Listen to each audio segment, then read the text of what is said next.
Assalamualaikum warahmatullahi wabarakatuh. Perkenalkan, nama saya Ola Novianti dengan NIM 223014 dari Prodi Manajemen RA9. Dosen pengampu yaitu Bapak Asep Rafiudin SEMM. Di sini saya akan menampilkan dan menjelaskan satu subtema yang berjudul Membangun Kerjasama Tim. Video ini dibuat untuk memenuhi tugas ujian akhir semester pada mata kuliah Sumber Daya Manusia. Apa sih kerjasama tim?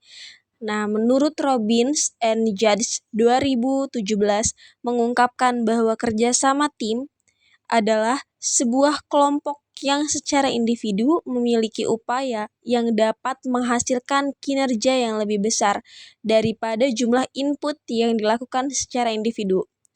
Hal itu disimpulkan bahwa kerja tim menghasilkan kinerja yang lebih baik daripada kinerja individu pada sebuah organisasi atau perusahaan.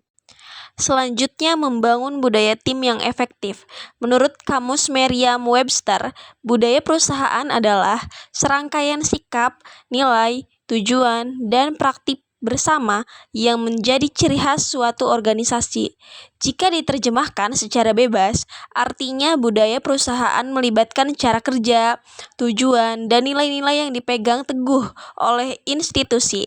Setiap perusahaan memiliki nilai inti atau core values, visi, misi, serta cara kerja yang membentuk pondasi budaya perusahaan. Nah, selanjutnya di sini ada langkah-langkah yang membangun budaya tim efektif. Yang pertama yaitu ada memberikan pelatihan dan dukungan. Apa sih memberikan pelatihan dan dukungan itu?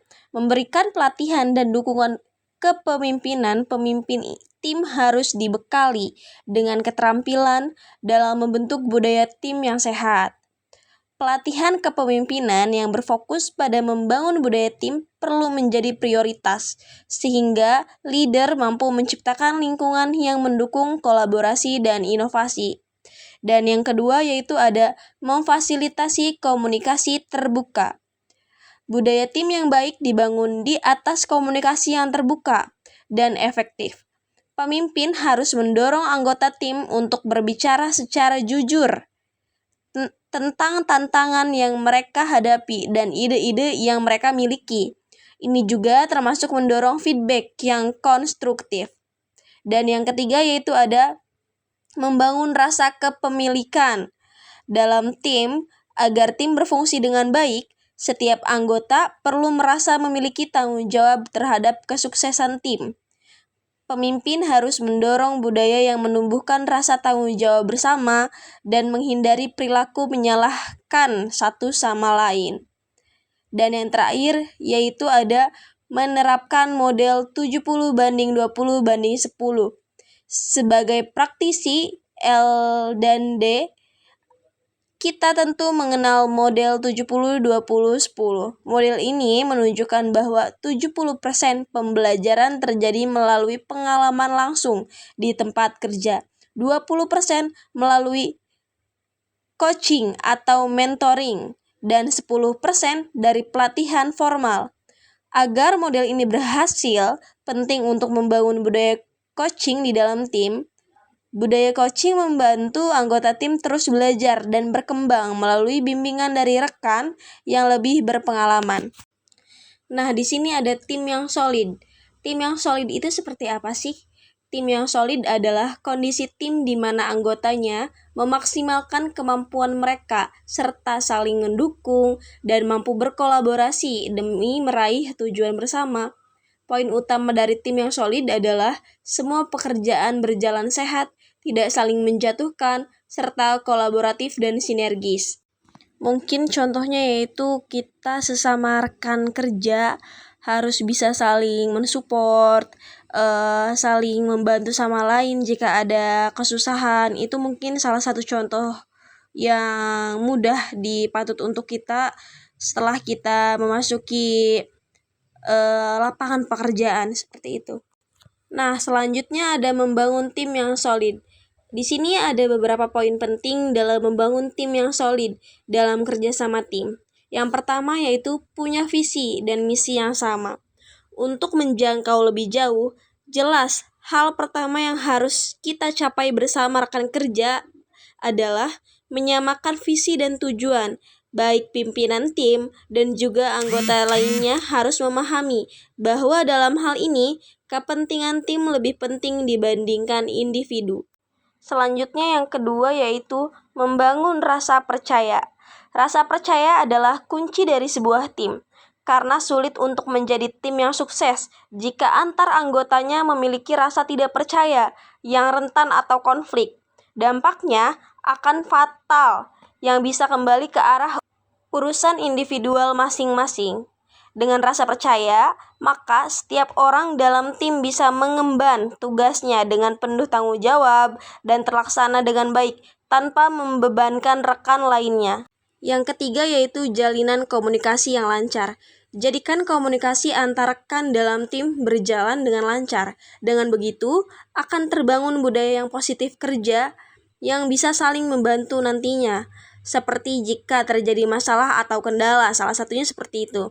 Apalagi dengan teknologi yang ada pada saat ini, aplikasi chat dan perangkat yang kian canggih memungkinkan kita tetap bisa berinteraksi dengan tim seputar pekerjaan, agar terhindar dari salah paham. Dan yang keempat, adakan kegiatan bersama secara rutin. Terlihat sederhana sepertinya, tapi dengan menjalani kegiatan bersama, baik saat kerja maupun tidak, akan mempererat chemistry antara rekan kerja dan lebih memahami karakter dari tim sehingga dalam momen diskusi pekerjaan akan semakin mudah menemukan titik temunya, seperti itu. Kegiatan bersama yang bisa dijalani, contohnya seperti makan atau olahraga bersama, menjadi cara sederhana yang tanpa disadari bisa memberikan efek luar biasa dalam membangun tim yang solid. Yang kelima yaitu pahami peran dan tanggung jawab. Dalam membentuk tim yang efektif, maka tidak mungkin masing-masing anggota atau rekan kerja memiliki tanggung jawab yang sama. Untuk itu, diperlukan pembagian kerja yang sesuai dan pas dengan kemampuan dan peran setiap rekan kerja, agar setiap individu lebih fokus dalam mengerjakan tugasnya masing-masing. Jadi, seperti yang kita ketahui, setiap di pekerjaan pun atau organisasi pun selalu ada divisi-divisi tertentu dengan skill berbeda-beda, dengan skill yang amat banyak yang luar biasa pada pekerjaan tersebut. Jadi setiap orang pun memang mempunyai skill yang berbeda-beda dan ditempatkan dengan divisi yang sesuai dengan kemampuan pekerja tersebut. Yang keenam, meningkatkan kompetensi tim. Bila dalam tim kerja, kualitas yang dimiliki setiap anggota tidak merata, maka tidak ada salahnya untuk meningkatkan melalui pelatihan. Dan pastikan pelatihannya disesuaikan dengan pekerjaan, tugas, dan tanggung jawabnya. Yang ketujuh yaitu menghormati dan menghargai. Mungkin tidak asing lagi ya dengan kata menghormati dan menghargai. Dengan beragam karakter dan ide yang ada, setidaknya harus diawali dengan sikap yang bisa saling menghormati dan menghargai perbedaan yang ada. Dengan begitu akan membentuk tim yang kokoh dan kompak. Bahkan dengan sikap tersebut membentuk visi dan misi yang sama menjadi lebih mudah.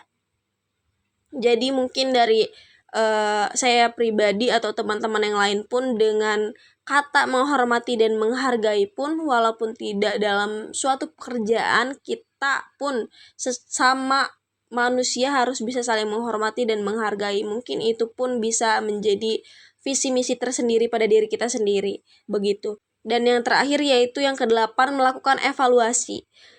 Tolak ukur apakah kerja tim baik atau tidak adalah melalui evaluasi. Dengan begitu, kita dan tim menjadi tahu mana yang tidak berjalan sesuai rencana dan perlu perubahan atau memperbaiki hal yang kurang. Dengan poin penting bahwa evaluasi bukan bertujuan untuk mencari kesalahan, melainkan untuk mendapatkan arah dan masukan yang lebih baik untuk proses kerja yang maksimal.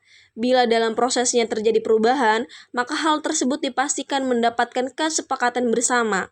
Dengan evaluasi, kesuksesan kerja tim bisa selalu dipantau dan diawasi. Mungkin cukup sekian presentasi dan penjelasan dari saya. Mohon maaf jika ada kesalahan kata. Saya Yola Novianti pamit undur diri. Wassalamualaikum warahmatullahi wabarakatuh.